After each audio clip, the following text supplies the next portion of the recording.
आदाब अज़ीज़ नाज़रीन, Ahmad garden and creations में आपका इस्तकबाल है। दोस्तों, आज हम बात करेंगे मधुमालती के बारे में।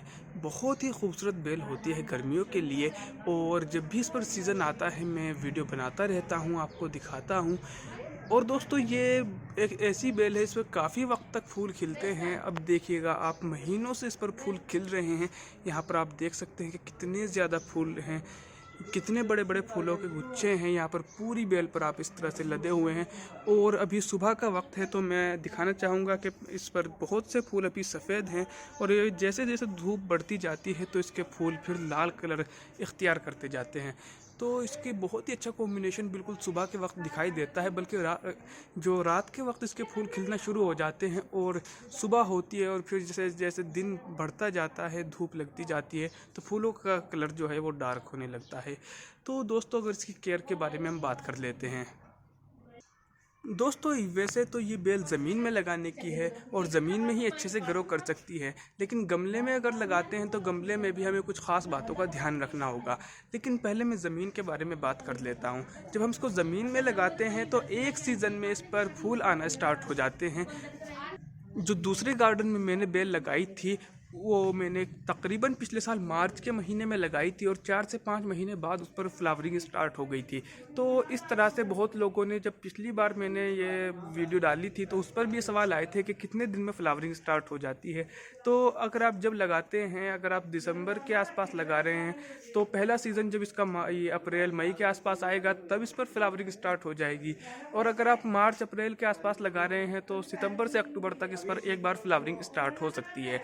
तो एक साल में ये समझ सकते हैं कि आप इस पर बहुत अच्छे से फ्लावरिंग शुरू हो जाती है। वो दूसरी बेल भी मैं आपको दिखाऊंगा इस वीडियो में या फिर अगली वीडियो में कि कितनी अच्छे से उस पर फ्लावरिंग हो रही है।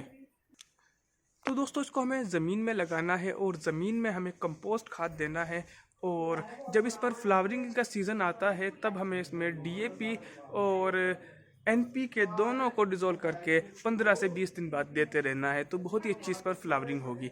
लेकिन अगर आपके यहाँ की ज़मीन अच्छी है और बहुत अच्छी खाद वाली है, तो आप इतना ज़्यादा खाद ना दें, तब भी बहुत अच्छा ये फूल देती रहती है। और यहाँ पर जो मैंने लगाई है, मैं इसमें बहुत कम खाद देता हूँ, बल्कि ये समझिए कि आप ना के बराबर में इसमें खाद देता हूँ, लेकिन उसके बावजूद इतनी ज़्यादा इस पर फ्लावरिंग हो रही है। लेकिन मैं खाद इसलिए बताता हूँ कि क्योंकि सबके जो ज़मीन है वो इतनी ज़्यादा अच्छी नहीं होती कि उसमें बहुत ज़्यादा खाद की मात्रा हो, तो इसलिए हम उसमें 15 से 20 दिन बाद खाद देते रहें, तो इसमें अच्छी फ्लावरिंग हो सकती है। और दोस्तों,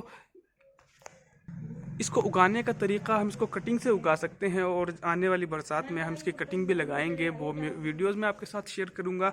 लेकिन आप इसको नर्सरी से ला सकते हैं। और दोस्तों, जो मेन बात एक और मैं आपसे बताना चाहता हूं कि जब मैंने पिछली वीडियोस जब डाली थी और पिछले साल डाली थी, तो लोगों ने सबसे ज़्यादा ये पूछा था कि आप इसको गमले में लगा सकते हैं, और ये क्या है, गमले में फ्लावरिंग शुरू कर सकती है। तो दोस्तों, गमले में अगर हम इसको लगा रहे हैं तो एक तो सबसे पहली बात, गमला बड़ा होना चाहिए। कम से कम 12 इंच से ज़्यादा बड़ा गमला इसका होना चाहिए, और उसमें भी खाद की जो मात्रा है वो हमको अच्छी खासी रखनी होगी। 40 से 50% हम खाद उसमें रखेंगे, तब जाकर इस पर अच्छी फ्लावरिंग हो सकेगी।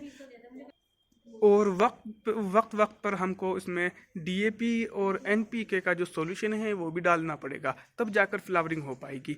और दोस्तों, इसकी अगर आप गमले में लगाना चाहते हैं तो मैं आपको रिकमेंड करूंगा कि इसकी एक ड्वार्फ वैरायटी आती है, वो आप लेकर आएँ। वो एक छोटा पौधा, बिल्कुल एक छोटा पौधा होता है, बिल्कुल पेड़ की शक्ल में होता है। तो अगर वो आप लेकर आएंगे तो वो गमले में बहुत अच्छा ग्रो करता है। तो गमले में अगर आप लगाना चाह रहे हैं तो या तो आपको बड़ा गमला लेना होगा, या फिर आप उसकी छोटी वाली वैरायटी लेकर आइए, वो बहुत अच्छी ग्रो करेगी। और दोस्तों, ये बिल्कुल आउटडोर बेल है, तो इसको आप बाहर लगाइएगा, बिल्कुल धूप की जगह में, जहाँ पर अच्छी खासी धूप आती हो, तो ये बहुत अच्छा आपको लुक भी देगी और बहुत से अच्छे से फ्लावरिंग करेगी। मैं आपको वो दूसरी वाली बेल दिखाता हूँ जिसको हमने पिछले साल लगाया था, और कितनी अच्छे से उस पर फूल आ रहे हैं। दोस्तों, ये आप देख सकते हैं, ये वो बेल है जो पिछले साल हमने लगाई थी। और जब पिछले साल लॉकडाउन स्टार्ट हुआ था तो हमने यहाँ इस गार्डन में काम शुरू किया था, और यहाँ पर बहुत से पेड़ लगाए थे, तो उसी दौरान ये बेल हमने लगाई थी। और अब आप देख सकते हैं कि कितने ज़्यादा इस पर फूल आए हुए हैं, और यहाँ पर बहुत ज़्यादा धूप भी आ गई है, तो इसलिए यहाँ ये जो फूल हैं वो सब के सब बिल्कुल डार्क कलर ले गए हैं। तो यहाँ पर आप देख सकते हैं कि कितने ज़्यादा फूलों के गुच्छे हैं इस पर। तो इस तरह से ये एक सीज़न में कितनी बड़ी बेल हो गई है, और मैंने इसकी बहुत सी कटिंग भी की है। तो वीडियो भी मैंने डाली थी कि अगर आपकी बेल पर फूल नहीं आ रहे हैं तो फिर आपको थोड़ा उसकी कटिंग पर भी ध्यान देना है कि वो आपकी बेल किस तरह से चल रही है, क्योंकि जब नीचे से उसमें बहुत सी ब्रांचेस चलती हैं तो उस पर फूल आने के फिर चांसेस जो हैं वो कम होते हैं। तो इसलिए पहले नीचे से हमको मेन ब्रांच चलानी है और उसके बाद ही उस पर सेकेंडरी ब्रांचेस निकालनी है। तो वो वीडियो मैंने कटिंग की डाली हुई है, वो आप जाकर देख सकते हैं। बारीकी से आपको समझ आ जाएगा कि कैसे आपको कटिंग करनी है।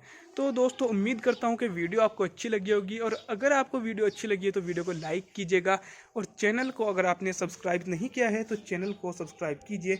यहाँ पर आपको अच्छी अच्छी वीडियोज़ और नई नई इन्फॉर्मेशन प्लांट्स के बारे में मिलती रहेंगी।